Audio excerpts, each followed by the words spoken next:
Hey, Rich Laster, growexpand.com. This is Blunt on Business. We are cutting through the noise because all you care about is how to increase revenue in your business, enhance performance. What? Well, today we're going to get right to the turkey. All right? No sides, no fluff. Today we're talking about what a lot of people out there are saying to me in person, on social media, and that is inflation is kicking my butt. How do I outpace inflation?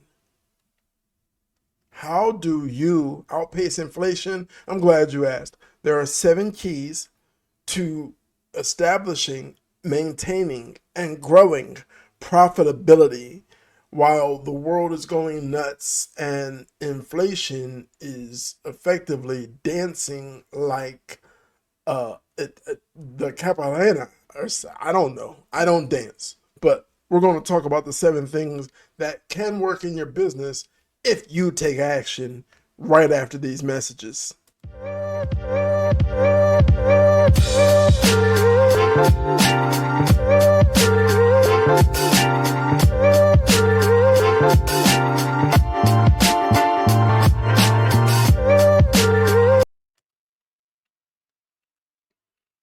Okay, so what? No fluff, right? Cutting through the noise, right? So let's get straight into strategy number 1. You need to strengthen your pricing power.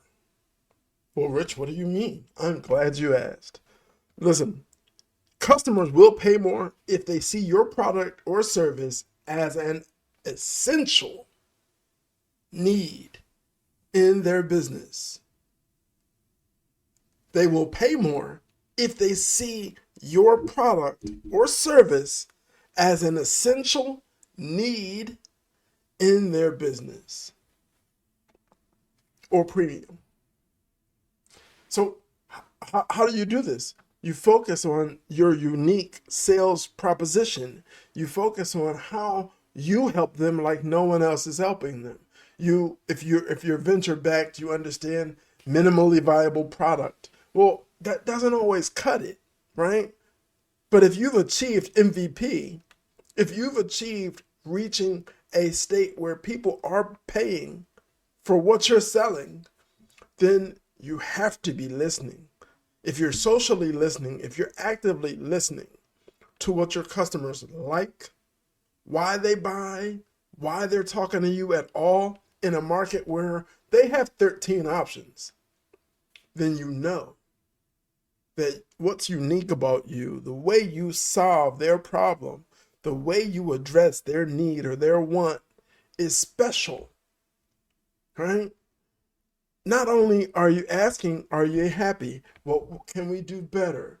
What can we do more of? Would you pay more? Because that's a great way to know if you are underpricing your offering. Your goods and services are valuable. If you don't know that, you're going to be out there selling hot dogs for $1. When the millionaire with the hot dog cart at Wall Street in the financial district downtown, a hot dog's $5. Okay? So don't undersell yourself. Don't undersell yourself. Don't undersell yourself. If you know your value proposition, if you know who and how you help, then you know that nobody can really touch you. Nobody can impact your magic the way you deliver it, the way you do it. People will pay for that. And those are the only people you give a damn about. I mean, God save the world, God bless the queen, blah, blah, blah. You're in business. And in business, what you need to be doing is focusing on who will pay for the magic in the box you've created, right? If the box is pretty and there's nothing in it, apafango, right? We don't need you here. There's enough of that. But you've built a wonderful product, a wonderful service. Make sure you're pricing it right. Strategy 1. Strategy 2. How to optimize your offerings. Ooh, This is big. And I was writing out these bullet points, and I'm like, woo, this is big. And here I am, I'm recording live, I'm talking to you, and I'm like, this is big. How to optimize your offerings. What does that mean? Since you started your business with one, maybe two products or services. You're probably now at about 7 or 8. Are there 7 or 8 value propositions? Are there 7 or 8 marketing strategies? Does every department have its own marketing strategy? Sales. How does marketing and sales interact with one another to make sure that, one, the leads are being properly qualified based on their interest, based on why they came to you in the first place? Because you have so many offerings. Guess what? Having more than 3 offerings in a bad economy means you're probably not paying attention. Okay? There's that one, and you'll hear me say this a million times. There's that one sticky offering, that thing that sticks people to you. It sticks to them. It's the glue that bonds your relationship. It's tremendous. You have to focus. Everybody in the world needs to know about that. Why? Because your sticky offering is the key to establishing the relationship that later presents opportunities for you to cross-sell, similar price point, upsell, higher price point, or ask for referrals. Turn that person into a champion. If you're focusing on trying to sell 1 million products that you're not sure if people love, when your company started successfully on 1 or 2 products that everybody loved, you're wasting time, you're wasting money, and inflation's going to kick your ass. It just will. As it grows, as all the uncertainty happens, blah, blah, blah, you're going to get kicked in the pants. And you asked for it. Now, there's a choice. Get lean, focus in on what everybody loves, and make more money. Yes, I said it. Make more money. Strategy number 3, cost cutting.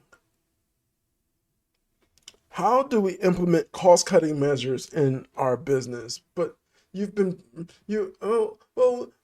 Miss Mary's been with us a long time. Oh, bless her heart.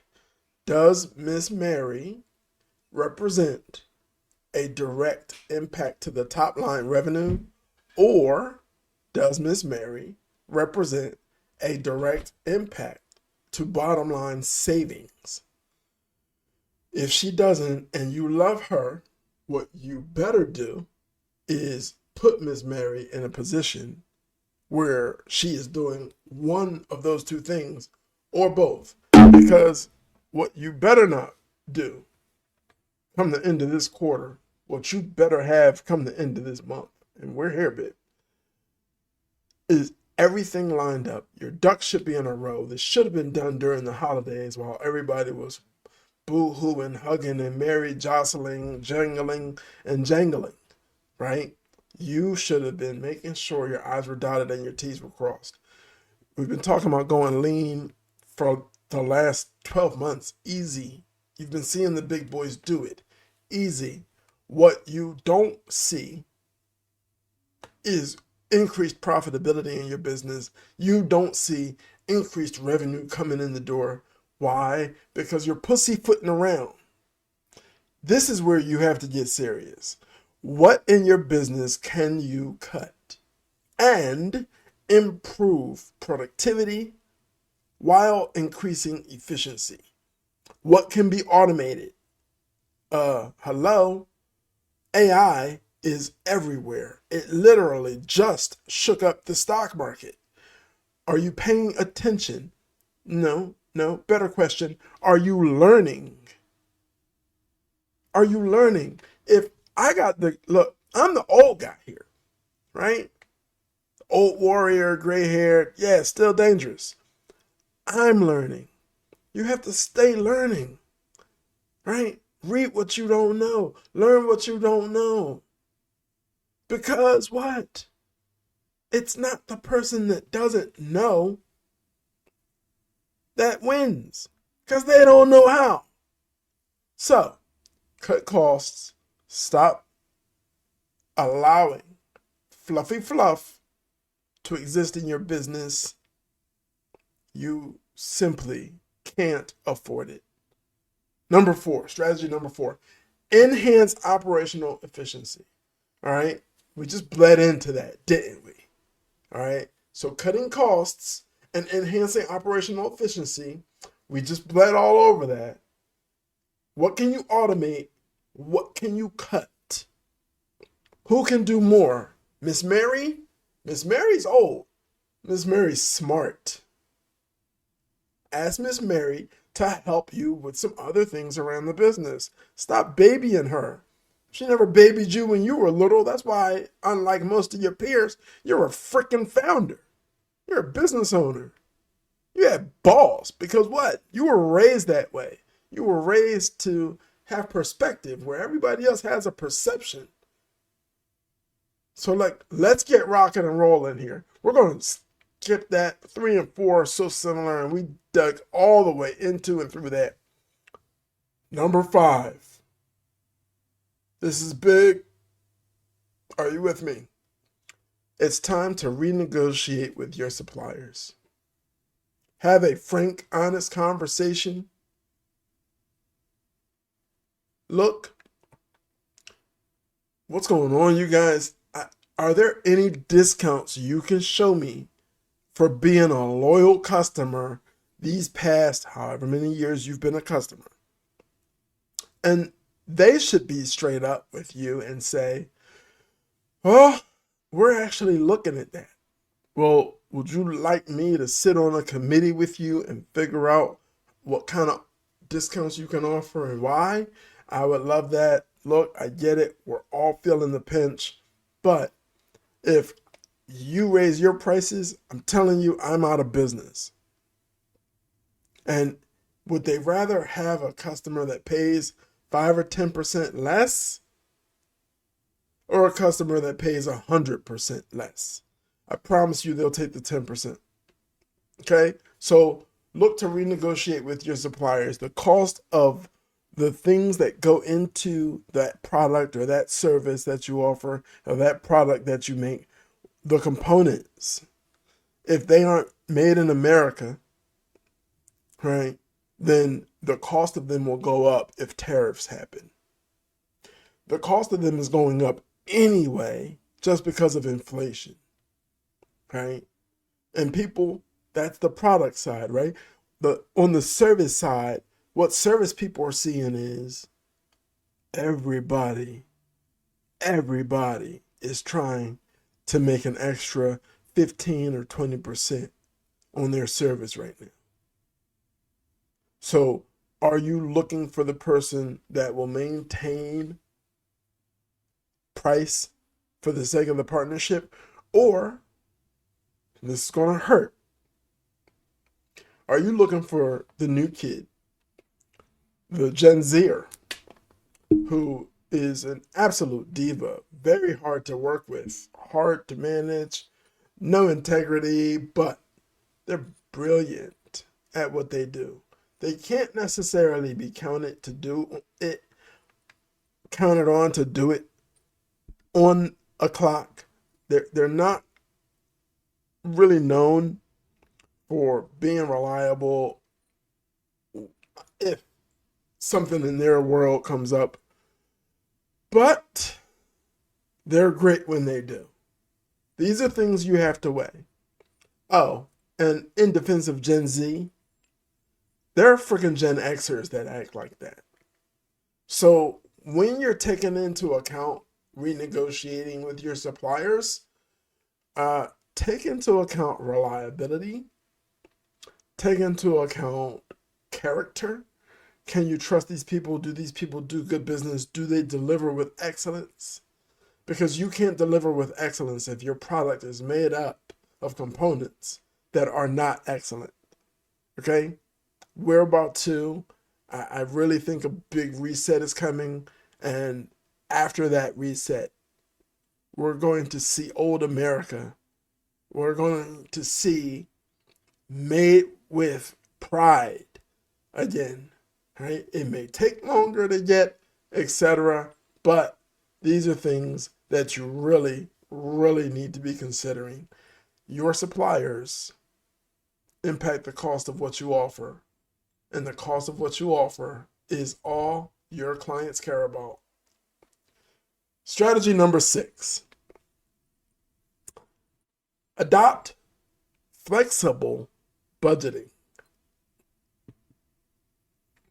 I want you to understand this. A flexible budget keeps you agile in changing economic conditions. What you want to do is you want to look at your current budget. You want to identify areas that you can, if a pinch happens, cut it immediately. Okay? So when I say flexible budgeting, we're talking about being profitable, right? Despite inflation, despite potential tariffs, right? So you need to, at the drop of a hat, know what you can cut. Newsflash, this is going to piss you off, but I'm going to do it anyway. There are subscriptions that you have that you don't even use. Sip my coffee. Sip my coffee right there. Just let that sink in, and I'm going to move on because I know that hurt. That hurt. But flexible budgeting is everything, because what you have to do, you have to cost of goods sold. You have to CPA, right? Because Kirsten is the best, but Kirsten does not run a nonprofit, right? KMT Consulting is not a nonprofit accounting firm, right? KMT is here to make money, right? Just like you. Excellent service, but pay, and pay on time. So understand that, right? Number 6, adopt flexible budgeting. Strategy number 7, and I'm going to let you get back to your day. I want you to leverage data for market analysis. This is big. I'm going to spend a couple minutes here. No, I'm not. Leveraging data for market analysis. What you're going to do is learn the difference between data and op-eds. Everybody and their freaking mother is all over social media sharing their opinions as if true. Because somewhere somebody told someone that their voice mattered. Well, they lied. Voices matter when they have something of value to add to the context of the conversation. Take that and splatter that all over, smear it, rub it in all over your market analysis.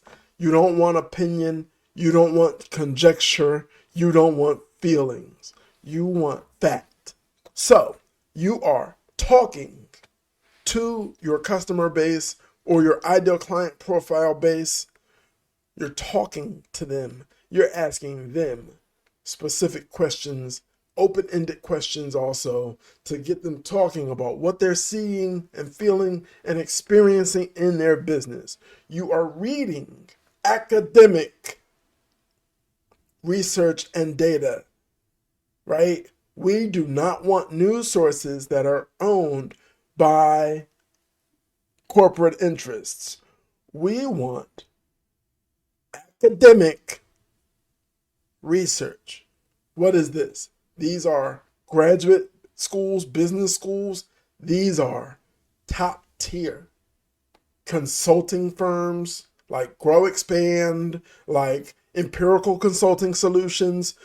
We want to know that where we're getting our news from, where we're getting our information, can stand the test of time. We want to listen to people with empirical data, data that they know based on real world experience, right? I don't want to hear about relationships from some single person who just happens to be charming. Give me somebody married. I don't want to hear about recipes from someone who, it turns out, can't actually cook. Okay? Manage your beliefs. Beliefs are selected thoughts that we hold on to. Data has to come from highly reputable sources. All right? Look, that's my time. I freaking love you. But this economy is crazy. And what you better do, you better figure out how to make more money in your business without becoming a sleazebag, right? You don't want to become a charlatan. You don't want to hustle anybody out of their money. You want to keep delivering value. These 7 strategies we just talked about should help do that. If you have questions, please jump into any or all of our social media and ask your question. I am always happy to answer. Remember, we go live on YouTube at noon Eastern Time every Wednesday. This podcast is live Wednesday mornings, wherever you listen to your podcasts. If you got what we talked about, but kind of need a little more actual hands-on help, visit richlaster.com. There's a link to my calendar right there. And let's do a free 15-minute session for you. All right? Because I really would like to see you making more money profitably in 2025. Have a good day. A bit about our company. We produce strategies and deploy experts to grow your business revenue. The success of our clients is a direct result of the 25+ years of sales and marketing experience of our founder, Rich Laster. We take the guesswork out of increasing your revenue. Our reputation is built on results, not another roll of the dice with your marketing budget. Visit growexpand.com to learn how.